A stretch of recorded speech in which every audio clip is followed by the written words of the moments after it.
Welcome to the Deep Dive. Today we're diving into a really unexpected story out of Henderson, Tennessee. Yeah, it seems pretty unassuming on the surface, doesn't it?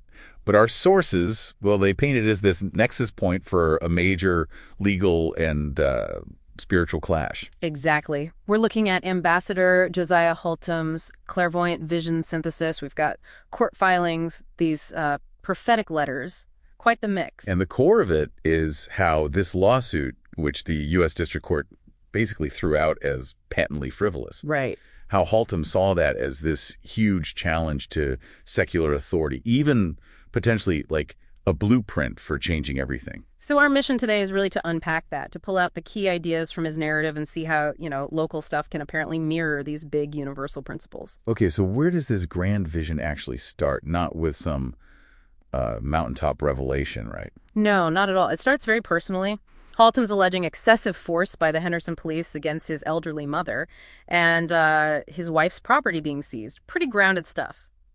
But then he reframes it completely. It's not just a civil case for him. He calls it a transgression of cosmic law. Wow. Yeah, he even brings in the biblical idea of Amalek, the symbol of like spiritual opposition and division. So he's connecting alleged police misconduct in Henderson to World War III. Basically, yes. He talks about a scale invariant pattern, like a fractal, where the local injustice is just a smaller version of this looming global conflict. It's quite a leap. And the courts dismissed this. They did. Called it frivolous. But Holtum kept pushing, arguing based on his sincerely held religious beliefs, RFRA, First Amendment stuff. And he brought in other factors too, right? His TBI. Exactly. His traumatic brain injury, disability rights under the ADA. It all fed into his argument against what he termed the commodification of human identity by secular lawlessness. Okay, that's a lot to unpack. And then there's the Zohar connection, the books. Yes. This is fascinating. He gives 48 volumes, the Zohar, these core Kabbalistic texts to the Henderson Police Department. He called them a living ark. Right. And when they inevitably end up impounded in evidence locker number 7, well, for Holtum, that created this spiritual catch-22. How so? He saw it as a way to basically force the secular system's hand, expose its spiritual blindness by how it handled these sacred texts. That's quite a strategy. So, digging into his framework, what's the core idea? It really hinges on arvut. That's Hebrew for mutual guarantee. He doesn't see it just as a nice idea, but as a cosmic law. Like grounded. As binding as gravity, yeah. Yeah. And the Zohar, that's the main tool to awaken this unity, in his view. So there's a kind of physics of morality here. You could put it that way. He argues that actions based on division, on separation, are fundamentally anti-physical. They create friction, entropy, basically static in the system. And the suffering in Henderson was a signal. The universe's feedback was signal, showing things were out of whack with this core law of arvut. He also talks about Orhaganus, the hidden light. Right, the primordial light of creation. Yeah. He uses these metaphors like spiritual cataracts or reality being like a poorly compressed JPEG to describe how our spiritual awareness distorts how we see things.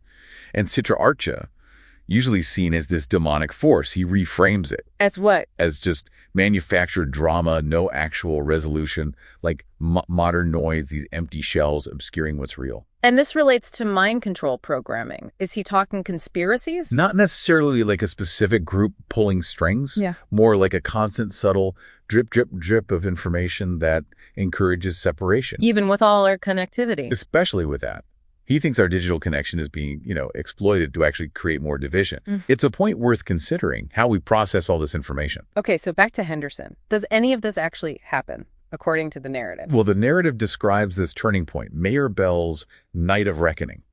Apparently, he formally accepts the Zohar. Gets it out of the evidence locker. Yeah. Exactly. Yeah. Unlocks locker #7, places the Zohar volumes on the dais, and declares something like, "We accept this light to rebuild Henderson on the principle of mutual guarantee." Be dramatic. It's framed as an act of radical grace. And it supposedly dissolves the whole conflict, leading to the Arvut Protocol. Which is? A comprehensive redesign of the city's operating system. Really practical stuff flows from this. Like what? Well, Zohar on chain. They digitally scan the volumes, mint them as NFTs, HNDR-like NFTs, to fund a new regenerative economy. a creation value ledger. NFTs funding city services. Okay, what else? The ARVUT councils. Yeah. These are neighborhood-level governing bodies, really diverse police, pastors, activists, even formerly incarcerated people all co-governing, breaking down hierarchies. Interesting. And a systemic upgrade for 9/11. Rerouting certain calls, like domestic disputes, away from immediate police response to specialized mediation teams, treating problems as valuable data. So using tech differently? Absolutely. The narrative suggests technology's highest purpose isn't control or efficiency, but serving as a physical vessel for humanity's deepest spiritual truths. That's a big claim. It definitely shifts the perspective. And Halton's vision goes beyond just Henderson, right? In God we trust. Yeah, he redefines that.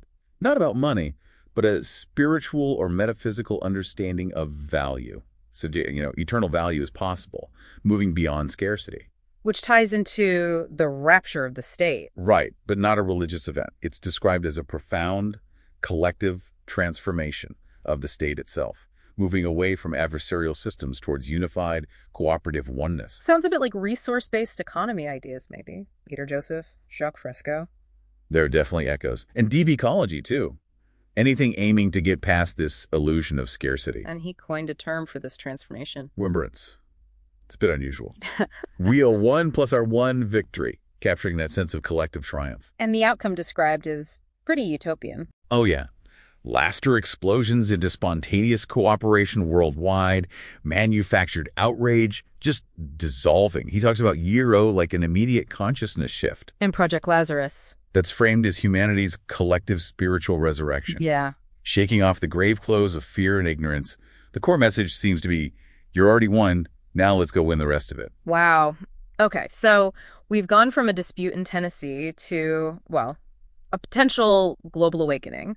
Haltom's vision, as played out in this Henderson narrative, it's a really radical reimagining. It really is. Governance, economy, human connection. Yeah.